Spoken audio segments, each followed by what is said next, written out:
Welcome to the channel debug the dreams. आज हम देखने वाले प्रोसेस और थ्रेड्स में क्या क्या डिफरेंसेस हैं। तो चलो शुरू करते हैं प्रोसेस के साथ। प्रोसेस क्या होता है? जब भी हम प्रोग्राम लिखते हैं, मैंने हेलो वर्ल्ड का प्रोग्राम लिखा समझो, तो जब भी वो एग्जीक्यूशन में होता है उसको प्रोसेस कहते हैं। और वो ऑपरेटिंग सिस्टम मैनेज करती है, जैसे विंडोज़, लिनक्स, मैक और भी ओएस है, वो मैनेज करती है। ठीक है। दूसरी चीज़ की मेमोरी के बारे में, हर एक प्रोसेस की मेमोरी अलग अलग होती है। मतलब एड्रेस स्पेस अलग अलग होती है। एड्रेस स्पेस मतलब क्या होता है कि एड्रेस स्पेस में होता है stack, heap, code section, data section, environment variables, BSS, ये सब चीज़ों को मिला के एड्रेस स्पेस क्रिएट होती है। तो ये हर एक प्रोसेस की अलग अलग होती है। और थ्रेड क्या होता है? Thread smallest unit of execution होता है प्रोसेस का, जो मतलब हर एक प्रोसेस में एक थ्रेड होता ही होता है। और हम लोग सीख रहे हैं मल्टी थ्रेडिंग, तो मल्टीपल थ्रेड्स भी हो सकते हैं। और वो क्या करते हैं मेमोरी के बारे में, मेमोरी में एड्रेस स्पेस शेयर्ड होती है, बट स्टैक अलग होता है थ्रेड्स के लिए। ठीक। थर्ड पॉइंट होता है आइसोलेशन का। क्या रिलेशन है थ्रेड्स और प्रोसेस के साथ? तो थ्रेड्स क्या कर सकते हैं कि थ्रेड्स एक ही प्रोसेस का पार्ट है, तो उसके लोकल वेरिएबल या ग्लोबल वेरिएबल एक्सेस कर सकते हैं डायरेक्टली। बट ये सब प्रोसेस में अलाउड नहीं है। प्रोसेस डायरेक्टली एक दूसरे के साथ कम्युनिकेट, मतलब आइसोलेट होते हैं एक दूसरे से, डायरेक्ट कोई भी वेरिएबल या किसी को एक्सेस नहीं कर सकते। तुमको कम्युनिकेशन इस्टेब्लिश करना होता है उस आईपीसी, जैसे कि सॉकेट या पाइप्स, ये सब चीज़ों का यूज़ करके तुमको कम्युनिकेशन इस्टेब्लिश करना होता है दो प्रोसेसेस के बिटवीन। तो तुम उसकी वेरिएबल्स और ये सब एक्सेस कर सकते हो। और थ्रेड्स में ऐसा नहीं होता। थ्रेड्स में तुम डायरेक्टली इजी कम्युनिकेशन है, और प्रोसेस में थोड़ा ओवरहेड है, तुमको पाइप्स और सॉकेट्स क्रिएट करने होते हैं कम्युनिकेशन के बारे में। थर्ड पॉइंट है ओवरहेड। अभी सोचो कंटेक्स्ट स्विच के बारे में। कंटेक्स्ट स्विच क्या होता है कि जब भी शेड्यूलर इंटरसेप्ट करता है प्रोसेस को और उसको नए प्रोसेस को शेड्यूल करना होता है, तो उस केस में क्या होता है कि पूरा प्रोसेस का मेमोरी लेआउट जो भी रैम में है अभी, वो तो उसको सेव करना होता है। तो ये सब बहुत बड़ा ओवरहेड है when you are doing context switch in process. But वो केस थ्रेड्स में नहीं है, बहुत ही मिनिमल फुटप्रिंट होता है थ्रेड का, तो वो ओवरहेड वेरी लेस है। हमारा सिक्स्थ पॉइंट है क्रैश इम्पैक्ट। तो अभी थ्रेड्स, मल्टीपल थ्रेड्स रनिंग होते हैं एक सिंगल प्रोसेस में, और प्रोसेस अलग अलग रनिंग होते हैं। तो प्रोसेस अकेला क्रैश हुआ एक, तो दूसरे प्रोसेस को हार्म नहीं करता, क्योंकि वो आइसोलेशन में रन हो रहे हैं। प्रोसेस मल्टी प्रोसेसिंग में आइसोलेशन में रन हो रहे हैं, तो उसका क्रैश इम्पैक्ट नहीं करता है ऑपरेटिंग सिस्टम पे। बट थ्रेड्स का कैसा होता है कि अभी एक थ्रेड अगर क्रैश हुआ प्रोसेस के अंदर, तो वो पूरे प्रोसेस को लेके मरेगा। ठीक है। एग्जाम्पल के तौर पे हम कंसिडर कर सकते हैं कि समझो एक ब्राउज़र रन हो रहा है और दूसरा टास्क मैनेजर रन हो रहा है, तो ये दो अलग अलग प्रोसेसेस हैं। इसको एक एग्जाम्पल पे के तौर पे कर रहे हो, एग्जाम्पल के तौर पे तुम कंसिडर कर सकते हो। दूसरी चीज़ थ्रेड के बारे में। थ्रेड में ब्राउज़र में तुम मल्टीपल टैब्स होते हैं, तो तुम कंसिडर कर सकते हो कि वो मल्टीपल जो टैब्स हैं वो एक प्रोसेस का पार्ट है जो ब्राउज़र रनिंग है। ठीक है। तो ये सब हुए differences between the threads and the processes.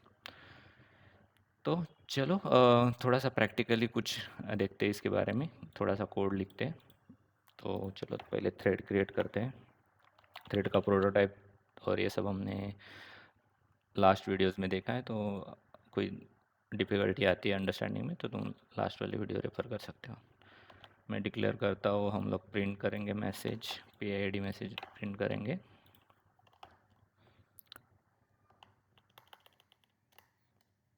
sys id sandy /n। ठीक है। और अभी थ्रेड कैसे क्रिएट करते हो तो तुम लोगों को पता है, मैंने लास्ट वीडियो में पढ़ाया है तुमको। अगर किसी ने वो वीडियो देखा नहीं तो वो वीडियो जाके देखें। पी थ्रेड, यहाँ पे हमने थ्रेड क्रिएट किया है विथ पी थ्रेड फंक्शन। उसको पास किया फर्स्ट आर्गुमेंट, फिर थ्रेड फंक्शन को पास किया, फिर एरर चेकिंग किया, फिर ज्वाइन किया। ठीक है। और सेम हम प्रोसेस के बारे में करते हैं। अभी हमें प्रोसेस क्रिएट करने के लिए API दिया है एक यूनिक्स ऑपरेटिंग सिस्टम्स ने। उसका नाम है फोर्क। तो चलो इंट pid फोर्क। अभी फोर्क के लिए तुमको इंक्लूड करना पड़ेगा हैश इंक्लूड unistd और प्रिंट के लिए stdio.h और रिटर्न के लिए stdlib.h। ठीक है। फोर्क से हम लोग क्या होता है, फोर्क से एक्चुअली मैं थोड़ा एक्सप्लेन करता हूँ। फोर्क हमें सब प्रोसेस क्रिएट करके देता है जो जहाँ से फोर्क कॉल होता है वहाँ से एग्जीक्यूट करना स्टार्ट करता है, और इसके लिए अलग मेमोरी लेआउट अलोकेट होती है जब तुम फोर्क कॉल करते हो। ठीक है। और इस चलो तो डेमोन्स्ट्रेट करते हैं। और इसके रिटर्न वैल्यू के बारे में थोड़ा सा बता दूँ। जब भी फोर्क रिटर्न करता है 0 तो वो चाइल्ड प्रोसेस को जाता है एज ए सक्सेस, और अगर -1 रिटर्न करता है तो फोर्क फेल हुआ, प्रोसेस क्रिएशन फेल हुआ। और अगर आईडी और when it's positive number it should be पे आईडी, एंड वो रिटर्न होता है तुम्हारे पेरेंट प्रोसेस को। ठीक है। आई होप तुम लोगों को समझ में आया होगा। तो चलो एक बार एरर चेकिंग कर लेते। पे आईडी <0 एंड फोर्क फेल्ड लिखा है। और इसके बाद हम लोग मैसेज प्रिंट करेंगे, print F process ID print करेंगे। और हम लोगों को सेम चाइल्ड प्रोसेस को ख़त्म होने के लिए वेट करना है। तो if P I D equal to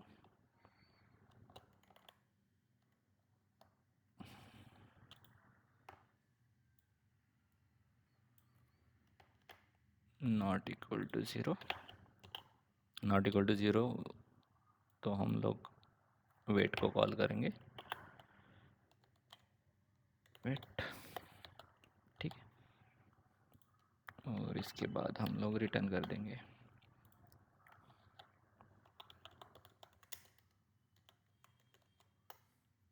इस सक्सेस। ठीक है। तो चलो अभी दोनों प्रोग्राम को रन करके देखते हैं। मैं सीलैंग कंपाइलर यूज़ कर रहा हूँ। तो सीलैंग फाइल का नाम है हमारे thread.c, और हमें आउटपुट चाहिए thread.out। चलो हम लोग डेमोन्स्ट्रेशन के लिए 2 थ्रेड क्रिएट करते हैं, थ्रेड 2, और मैं ये कोड कॉपी पेस्ट करता हूँ।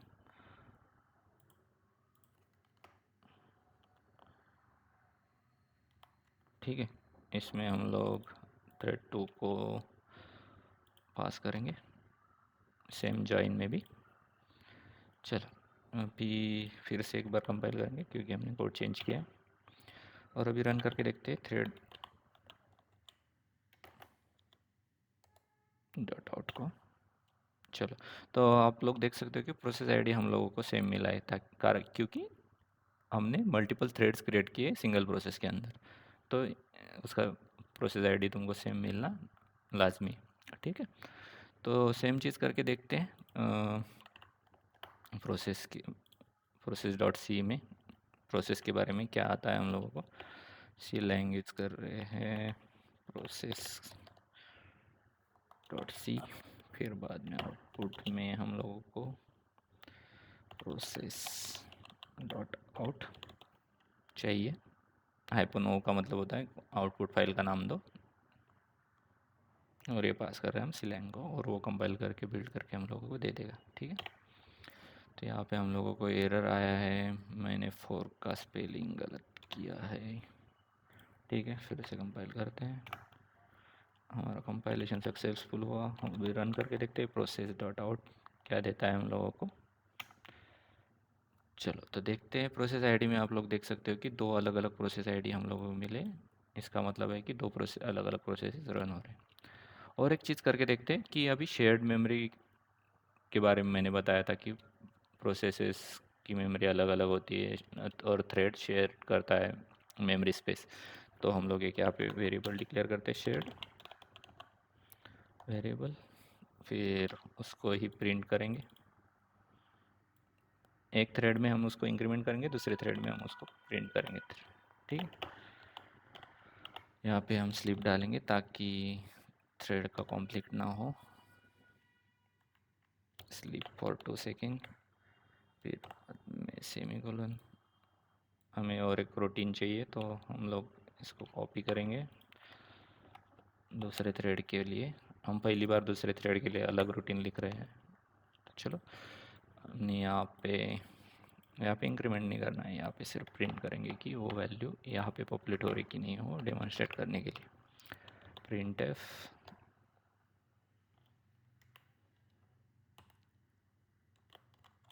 शेयर्ड वैर इक्वल टू %d, ठीक है, और रिटर्न करेंगे। और हम लोग अपडेट भी करेंगे कि थ्रेड 2 में हम लोग थ्रेड फंक्शन 2 यूज़ कर रहे हैं, ठीक है। और सेम चीज़ इसमें एक भी करते हैं, यहाँ पे हम लिखेंगे इंट वैर। अभी दोनों वेरिएबल का नाम अलग अलग है। वहाँ पे क्या डिक्लेयर किया है हमने, वैल्यू थ्रेड वेरिएबल को 0 दिया है, तो इधर भी 0 देते हैं।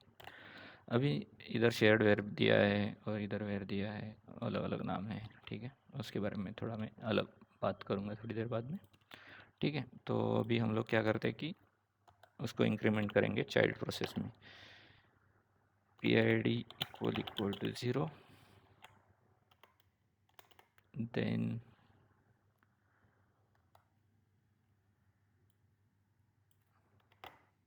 यहाँ पे प्लस इक्वल्स टू करेंगे, सेम ही चीज़ है, इक्वल टू 1 लिखा हुआ, बट अभी हम लोगों को इंक्रीमेंट का डेमोन्स्ट्रेशन करना है तो हम लोग इंक्रीमेंट करवा रहे हैं, ठीक है। तो अभी हम लोग यहाँ पे स्लिप भी करेंगे थोड़ा, ताकि वो वैल्यू को पॉपुलेट होने को टाइम मिले, सेमीकोलन। और फिर अभी हम लोग उसको पेरेंट में क्या करेंगे, पेरेंट नहीं है ये, सेम दोनों प्रोसेसेस में प्रिंट हो रहा है, तो यहाँ पे प्रिंट करेंगे, प्रिंट है उसकी वैल्यू, ठीक है। यहाँ पे भी स्लिप करेंगे ताकि दोनों प्रोसेस सिंक हो जाए, ठीक है। अभी देखो, थोड़ा सा एक्सप्लेन कर देता हूँ क्या होना चाहिए। यहाँ पे हम लोग एक थ्रेड स्टार्ट कर रहे हैं, थ्रेड स्टार्ट किया, ये ग्लोबल में वेरिएबल है, इसको 0 असाइन है। अभी थ्रेड 1 से अंदर आए, उसको +1 किया तो इसका वैल्यू हो जाएगा 1। स्लिप किया 2 सेकेंड, दूसरा थ्रेड स्टार्ट हुआ, दूसरा थ्रेड भी स्लिप हुआ 2 सेकेंड के लिए, दोनों थ्रेड स्लिप हुए क्योंकि ये इंक्रीमेंट हो चुका है, श्योर शॉट बोल सकते हैं हम लोग। अभी उसके बाद हम लोग इसको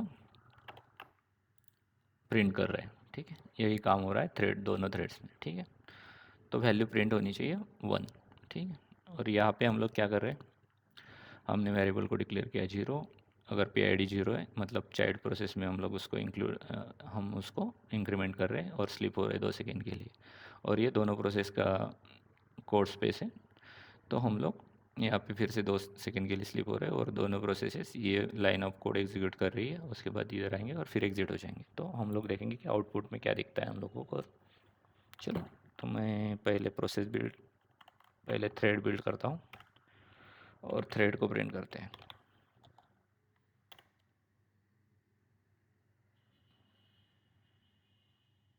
ठीक है। तो जैसे कि हम यहाँ पे प्रूव कर रहे हैं कि ये वैल्यू इंक्रीमेंट होके यहाँ पे 1 प्रिंट हो रहा है, तो हमें समझ में आता है कि ये वेरिएबल शेयर हो रहा है और दोनों थ्रेड्स उसे यूज़ कर रहे हैं, ठीक है। सेम थिंग देखते हैं हम लोग प्रोसेस के बारे में क्या होता है। प्रोसेस को मैं बिल्ड करता हूँ और मैं रन करता हूँ, 2 सेकेंड का स्लीप चल रहा है। अभी देखा तुमने कि पहले इससे हम लोगों को 0 प्रिंट हुआ और दूसरे इससे हम लोगों को 1 प्रिंट हुआ, तो इससे पता चलता है कि ये जो वेरिएबल है और ये जो सब लेआउट क्रिएट हो रहा है वो डिफरेंट डिफरेंट है दोनों प्रोसेसेस के लिए। यहाँ से ये प्रूव होता है। आई थिंक आप लोगों को समझ में आ गया होगा कि क्या क्या चीज़ें हमने इस ट्यूटोरियल में पढ़ी है प्रोसेस और थ्रेड के डिफरेंसेस में। मैं ब्रीफली आप लोगों को समराइज़ करवा देता हूँ। हमने डेफिनेशन देखी दोनों की, थ्रेड क्या होता है, प्रोसेस क्या होता है, मेमोरी लेआउट कैसे चेंज होती है दोनों की, थ्रेड थ्रेड कोड स्पेस और डेटा स्पेस शेयर करता है, स्टैक अलग होता है थ्रेड के लिए बट प्रोसेसेस के लिए totally different address space create होती है। आइसोलेशन ऐसे होता है कि प्रोसेस एक दूसरे का डेटा एक्सेस नहीं कर सकती directly unless they are doing IPC और creating pipe between them or creating socket between them. Same goes to communication. और ओवरहेड हमने देखा कंटेक्स्ट स्विच में प्रोसेस का पूरा एड्रेस स्पेस उसको डंप करना होता है जब कंटेक्स्ट स्विच कर रहे हैं, और फिर से वो जब भी लोड हो रहा है तो लोड करने के लिए भी पूरा एड्रेस स्पेस लोड करना पड़ता है। तो अच्छा खासा ओवरहेड है प्रोसेस के। इसमें थ्रेड में लाइट वेट है, सिंपली हो जाता है। क्रैश इम्पैक्ट हमने देखा कि थ्रेड्स, अगर एक थ्रेड क्रैश होता है तो पूरे प्रोसेस को लेके डूबता है, और एक प्रोसेस क्रैश होती है तो वो अलग अलग प्रोसेस पे डिफरेंट प्रोसेस पे कोई इम्पैक्ट नहीं होता है। ठीक है, I think this is all sums up. Thank you for watching. अगर आप लोगों को ये वीडियो पसंद आया हो तो please subscribe the channel and like the video. Thank you.